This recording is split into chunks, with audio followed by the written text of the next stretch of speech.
Hey now, welcome back to the OBL Hockey Podcast. I just disappeared, it looks like. There, I'm back. Just I'm back. A little delay. Yeah, a little delay. Okay, that's all right. Yeah, well, welcome back to the OBL Hockey Podcast, Episode 8. It's been a week plus since we last got together, and it's also been 2 games since we last got together for Olden in the Way. We're definitely going to get into that because there's a lot to talk about, and we don't have that much time. So we will be talking about that. But yeah, we got 2 games to report on, and they're going to be huge. And we'll go over a couple things, get caught up on the NHL, see what else is going on. I know you had a question or two, maybe for me, Matty, but we'll get that. But so jumping right into hockey news. Well, we might as well just get it out of the way. They've been doing the Hockey Fights Cancer thing. Great deal that they got going on. Like boys on TNT, I saw last night, Biz and Liam and Anson Carter and what's the old Rangers goalie's name? The real handsome guy, Henrik Lundqvist, Hank. Yeah, look at Sharp had a nice lapel pin, matching ties. NHL's, right? Yeah, they're doing a great job trying to get the awareness out there. But I know we should talk about the St. Louis Blues because we got you on the podcast. They're on a 2-game losing streak. Yeah, probably 3 after tonight, after the San Jose Sharks. Sharks are hot. Sharks are hot. Blues are not.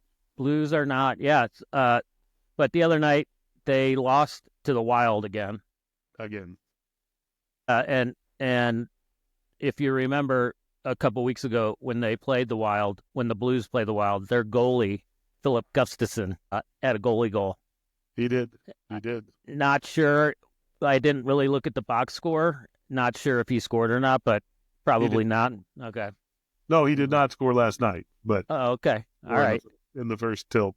Yeah. But, the Blues are hurting. They got Robert Thomas back, but from injury 2 weeks ahead of schedule, but at the end of the day, they can't score goals when they need to, and they're giving up goals in the third, which I think is something your fellow Hawks are suffering from as these 2 young teams try to compete in the NHL. They just don't have the horses to get a lead and hold it through the third.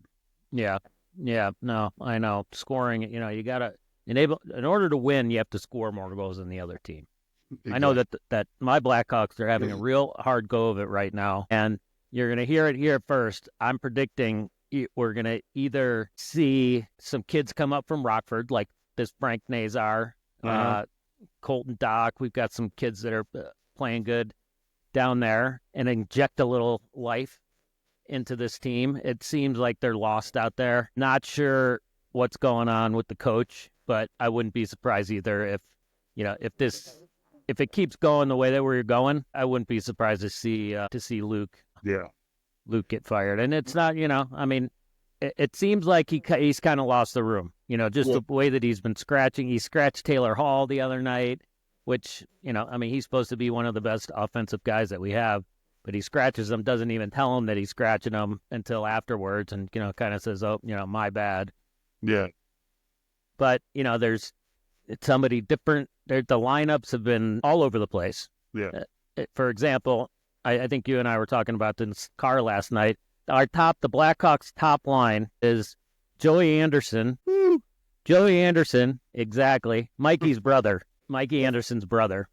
Joey Anderson over there on the right wing. Jason Dickinson, our grinder center, playing the first wing because then nobody else can win a faceoff.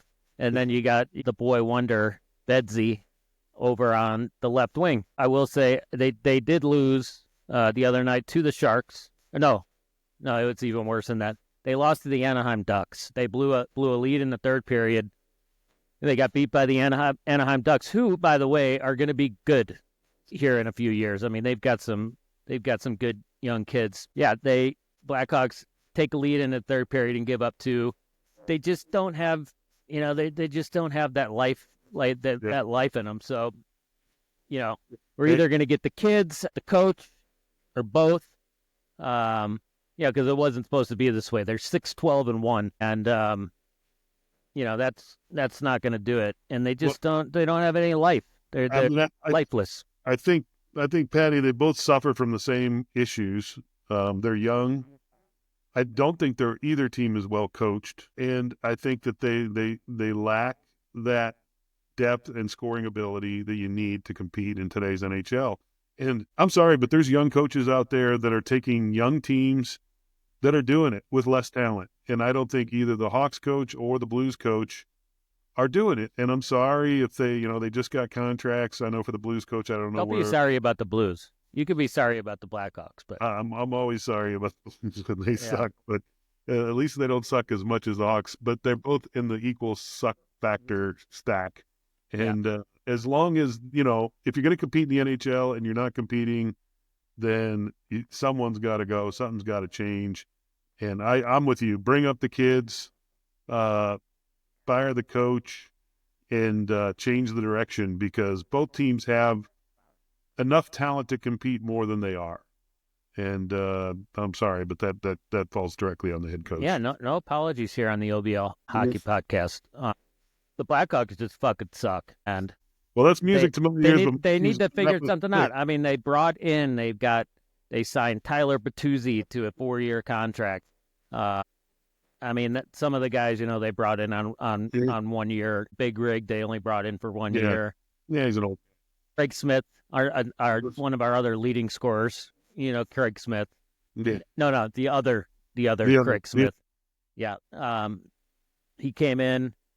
They gave Taylor Hall a couple of, an extra year, Foligno a couple extra years. I mean, these are supposed to be our veterans. I disappeared again for a second. Yeah. These are supposed to be the veterans that are coming in to provide some offense and kind of mold around Connor Bedard. And it's just, there's too much stuff going on. There's way too much movement. It's one of those things. The guys are never going to say it in the locker room when they get a microphone that, you know what, Luke's lost the room. Yeah.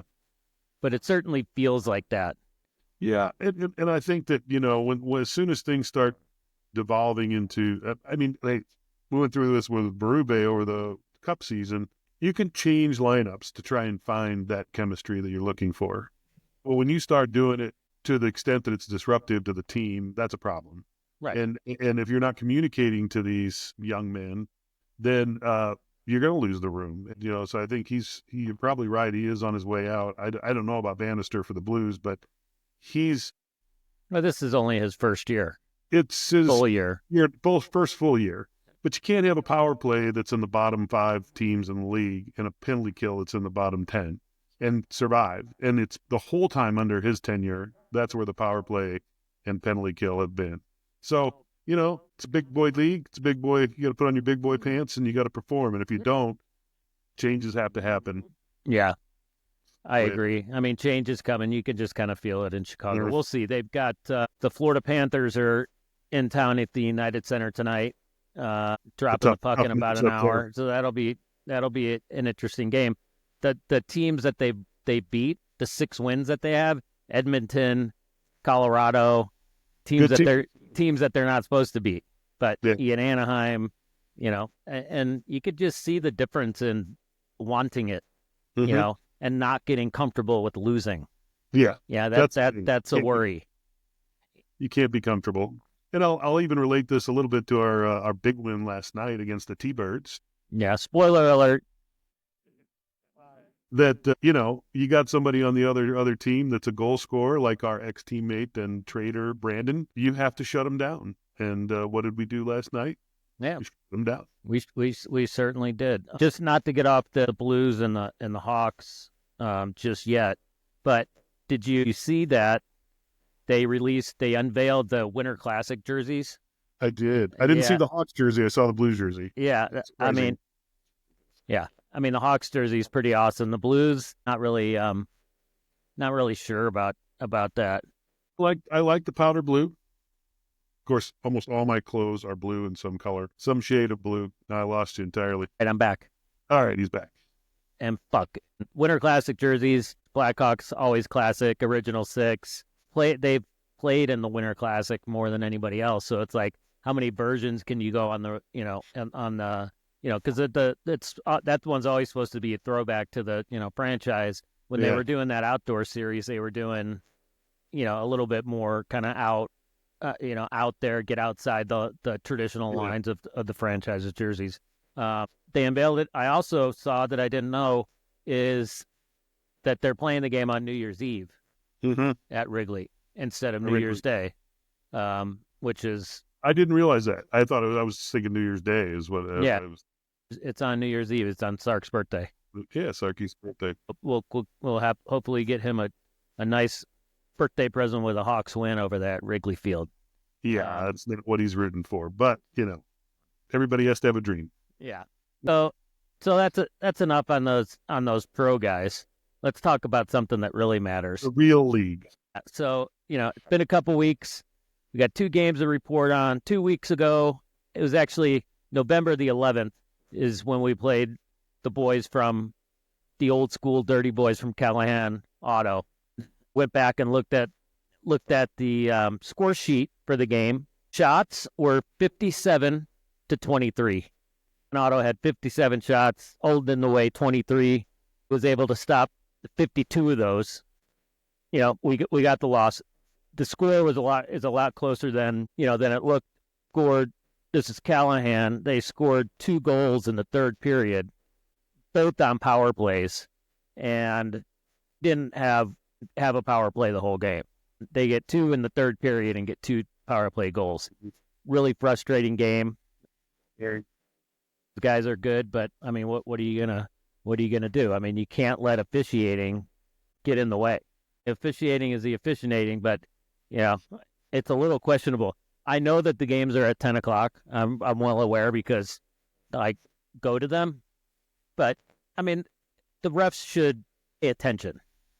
And sometimes they clown around, which I think is kind of bullshit. But yeah, that particular game had a consistently bad calls and poor ref performance, and we've had the guy that made the bad calls before, and we've had him again. We'll have him again, but it was not the best officiating game. I will say, from our perspective, we were a man down, and it was a big man with Nate out of the lineup, who's an integral part of our offense. I mean, he's a beast. Yeah, no, he's definitely a beast. But we had Josh. Josh wasn't there last night, but we had Josh and Matty. Matty McGee came up with the 2 goals for Old in the way. Matty McGee. I mean, he is just a grinder.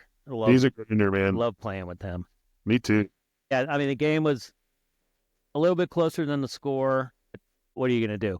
I will give Allahan a tip of the hat, though. They were not the douchebags that they used to be. There was a fairly uneventful, cordial men's league game, which we need more of. But there's a lot of it. But at least they were they played hard, but they weren't douchebags. Yeah, we dropped one there. It's okay. We're not going to be able to win all of them. But last night, we had a game last night, 10 o'clock game down there at South Suburban, Rink 1, over there in Highlands Ranch. Showed up against the Thunderbirds, the league-leading Thunderbirds. First place, the leading scorer points and goals in the league. Don't call me Brandon McFall, leading the league. So always fired up to take on the Thunderbirds because those motherfuckers stole our best player. Yep. And I did say that. Yeah, yes. Johnny, the captain. I got the word on who the captain is. Johnny, whoever the hell that is. Johnny. Yeah, I mean, you go in and you steal our best player, guy who's leading the league in scoring. I mean, Brendan went on his own free will. It's a free country. Thank God. You have to live with the consequences, and he was living with them last night. Yeah, so, we went in there and played with a chip on our shoulder. Yep, we do. Sure. Every time we play the Thunderbirds, we play with a little chip on our shoulder. And you know what? We tied them in the first game of the season. Tied the shootout. Brendan had two assists in that first game. We held him to 1 goal, 1 assist. And, I mean, Shawnee, talk about him for 2 seconds. Yeah, Shawnee, incredible. Incredible. As always, just standing on his head. And I think, he gets up for that game and Brendan too. I mean, he feels it, right? He needs those goals that we lost to help him. And I knew that Shawnee was fired up because after a play where a guy was coming down on me and I was totally screening him after Sean made the save, he says, hey, it's really hard to see. That sounds like the quiet man right there. Yeah, he's amazing. A word salad from him because he doesn't say much. Yeah, he's amazing. And one of those cocksuckers from the Thunderbirds, number 96, or something like that, he said, where'd you get these guys? And I had to go up to him and tell him, I said, if you even think about coming and talking to our goalie, we're gonna take it. We're gonna take it right outside. You steal one guy, it's fine. Fool me once, you fool me. Don't fool me again. Don't get fooled again. Yep. Connor was unbelievable. Shawnee was unbelievable. We got outshot, surprisingly, 35-1. Pretty good going from players like Nate was back and Matty, typical for those guys. But, I mean, where did Jim buy now purchase come from? Yeah, that's a good question, man. He's been dumping them in the net like a trash can in your kitchen, man. Yeah. Every time you turn around, he's throwing pucks in the net. It's awesome. He had a great night last night. He had 2 goals and maybe an assist. He had 2 goals. The second one being the official game-winning goal, which he sniped bar down and past their Wookiee of a goalie, whatever that is. The dreadlock goalie. Yeah, the Wookiee. Bar down, game-winning goal. So got out early on those guys. We're able to send them off most part through the second period. And, so we pretty much steeled it up. We went ahead 5-2 late in the third period. They had they had a couple in the second period, and then something happened. A bit of a situation. What happened at the end of the game? I mean, my perspective. You give me your perspective, and I'll share mine. Yeah. So my perspective is, playing D. I'm gonna move the guys out of the, in front of the net, and really number 22. And I looked up his name, John. I suck at Gamble. 22. He's getting in. He didn't like how he was being cleared out from in front of the net. So I gave him a tap, a little cross check in the back, and he turned around and, if you do that again, I'm gonna fucking destroy you. So what did I do?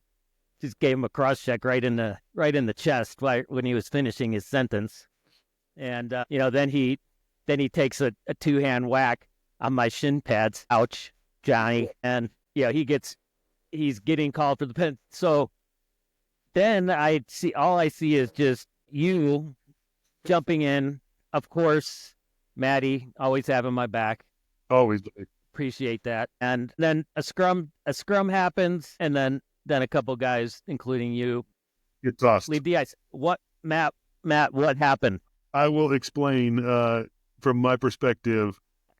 I did not see your 2 cross checks, but that's the price you pay when you're standing in front of the net. And the guy who did it earlier, I'm going to do a little prequel to this.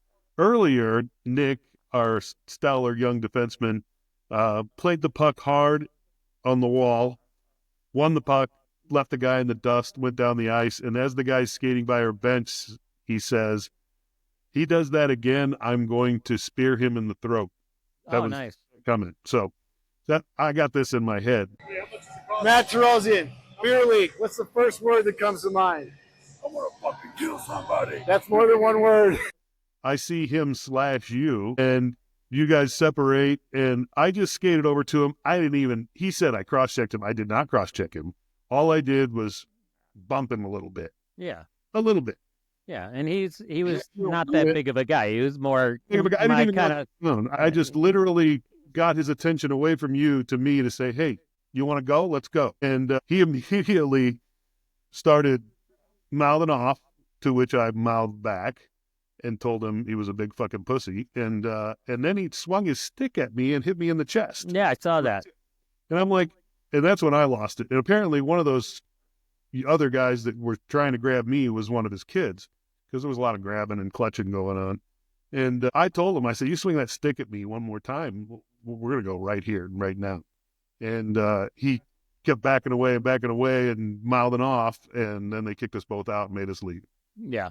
And then he continued to mouth off outside the ring. But, you know, you swing your stick at somebody, I'm sorry, you're gonna get it. And that's the way the league is supposed to be. And if you do swing your stick at somebody, you're out. I do. I have a question for John. Don't call me Gamble Quail. What does he think? What does he think's going to happen if you stand in front of your opponent's net? Yeah, I don't know what he's thinking. And here's the irony of it. And you and I talked about this a little bit last week during the Callahan game. There was a guy that got agitated, and guys get equipment on and they get fired up. So this guy got kicked out against Callahan's. He didn't do anything real dirty, but he was just being a douche, and they kicked him off. That guy met us as we were leaving the ice in that game, and was complimentary of us and was being a nice guy. This douchebag is screaming all the way to the locker room. Obviously, not a great example for his kid. Not a great example for hockey, men's league hockey.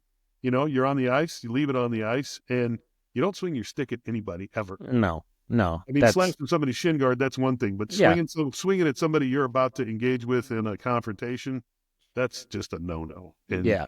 I think you got to be kicked out of the league personally, but yeah. Yeah. We'll see if they review the tape. I know that when you and I have our boys out there, Tommy and Simon, certainly we're out there leading by example. Yep. And showing them what it's like to be a top tier beer leaguer. Exactly. With integrity, and willing to win. For the respect for the game and respect for the other players. And do we defend our teammates and sons when we're playing? Hell yeah, we do. But they'd have to do something really bad. I don't think there's anything anybody could do to have me swing a stick at them. I might beat the shit out of them. Yeah. I'm not going to swing my stick at them. No, that's just a dick move. But hey, we're flying the W, baby. That's right. A win's a win. Took a look at the standings after last night's game, and I'll throw them in here when we're done. But we're right there. There's the Good Vibe Tribe, which I don't mean to correct you, but if you're gonna go through the trouble of telling a story about a guy that waited outside the door and was cool, it was a Good Vibe Tribe. It was that. Yeah. That was a Good Vibe Tribe. Yeah. I'm sorry, I thought it was Callahan's. Yeah. There's something a little off with that guy, though. He did. I mean, he was cool. He was cool, but at least when he took his shit off, he realized it. Whereas this other guy, not going to have a clue, equipment on or off. Yeah. Hand you back. I doubt there for a second. I don't know. This thing's really glitchy. I'll be able to splice it together, and if not, this is how we roll. This is the A team. That's right. So I mean, we're right there.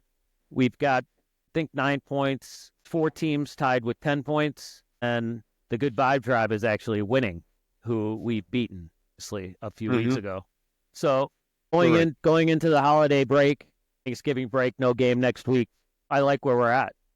And I think coming back, I want to say that our next game, December 2nd, which I think is a Monday, and the Dirk Danglers. Oh, we know those guys. We played those guys before. Yep. And we beat them. So hoping to do it again. We're not going to take anything for granted.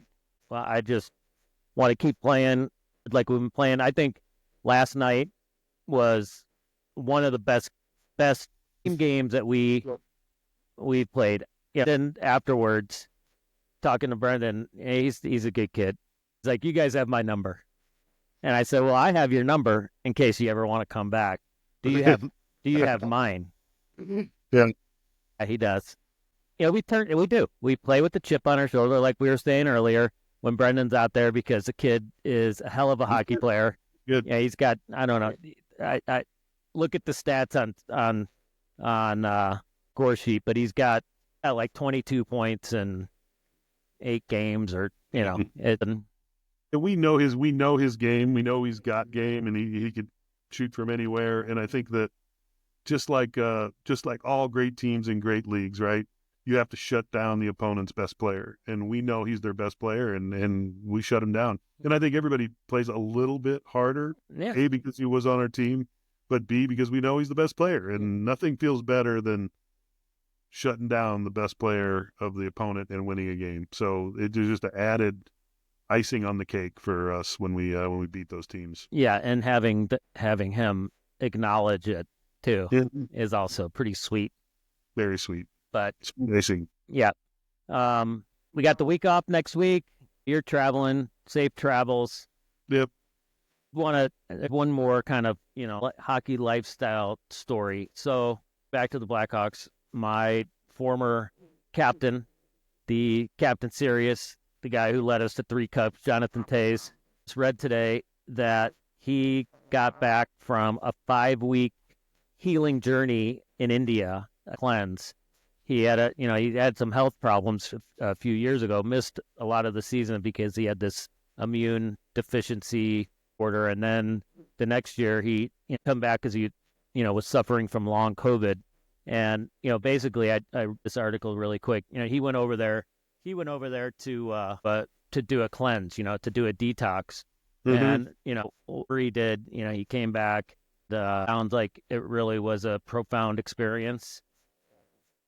I saw pictures from some of the posts with him in India. Yeah, and he also, before he went to India, he went to Burning Man out in Nevada, the Nevada desert, Burning Man. So I'll say it that, it looks like he expanded his consciousness. Yes. And has been looking into that, which is great and healing. I am sure that he had some help along the way with both spiritual and chemical healing. Yeah. Fun guy, Jai. Which, by the way, I saw the fun guy, Dave, today. Nice. We'll talk about that. You can talk about that off here in a little bit, but I sense spiritual healing coming my way. Yeah. From stay. Oh yeah, and just Montgomery got fired too. How about that? I'd hate to see Boston reeling from such turmoil in the front office. It breaks my heart. Yeah. So maybe, St. Louis could be an option for him. He was on Berube's staff. Yep. I'm going to make a bold prediction and say that Richardson gets fired, and the next coach, interim, whatever they're going to call it, of the Chicago Blackhawks is not going to be Jim Montgomery, but it's going to be Todd McClellan. Todd McClellan, okay. He had a lot of success with McDavid and Draisaitl early in their career, grooming superstars. Luke came in as a player's coach, played against Foligno, and they played against each other, so automatically right there you've kind of got that, that pure feeling where there's not, the dad isn't in the room, right? Mm-hmm. I think McClellan brings a little bit of dad, and he could probably say some things, got the notches in his belt to be able to say a few more things than Luke. Yep. Nothing to take away, I think, from Luke Richardson. I'm a big fan of him, person. I just think it's, it happens. It's part of the business. It is part of the business. Well, since you're talking Blackhawks and predictions, I'm going to say that the next coach of the St. Louis Blues will be your favorite and mine, Otter. Yeah. I don't know who Odd is. His first name is escaping me. He came to us from Dallas, and he was a lead agitator and douchebag on the ice. Yeah. And always getting under other teams' skin. And he's been an assistant coach now for 2 years after he retired with the Blues. And he's a colorful personality, let's say. So if he is the head coach, if Bannister doesn't make it, I think it would be a blast to watch. Don't know if we'd win many games, but he seems to have a desire to coach, and the guys like him.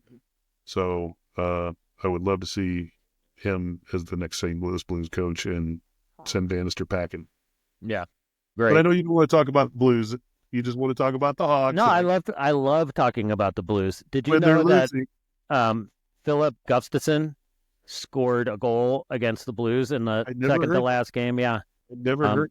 Actually, he's actually the the league leader in goaltending with the 2.07 goals against and a 9.23 save percentage. Yeah, he's kind of turned into a Flower protege. I mean, that's a pretty good guy to be playing under. Yeah, because he doesn't play a lot of games, but he's there on the bench, and he's in Gustafsson all the time. He was in Gustafsson when he scored that goal. Yeah, hell yeah.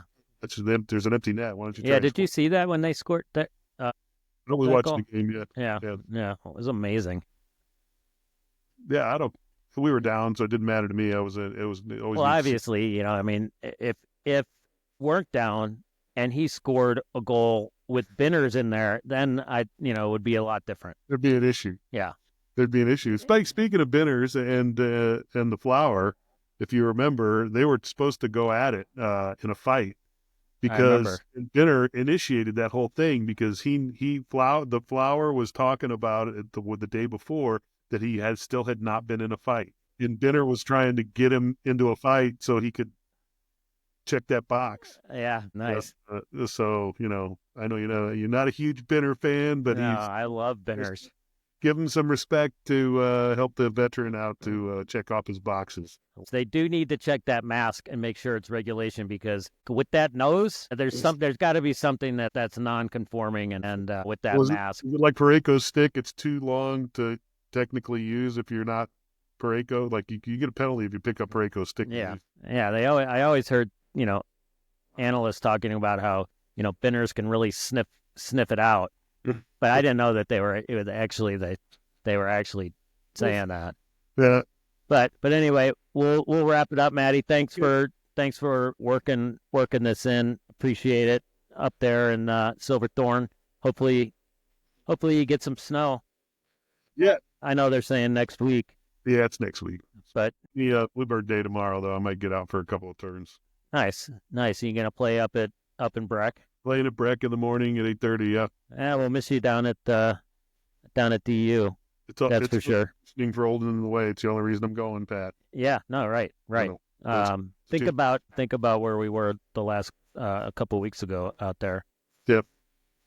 But happy Thanksgiving, everybody. If we don't talk to them next week, hopefully it's kind of the official kickoff to winter. Hopefully ponds and lakes and bodies of water start freezing and people can get out there and really enjoy that great part of the hockey season, getting out there.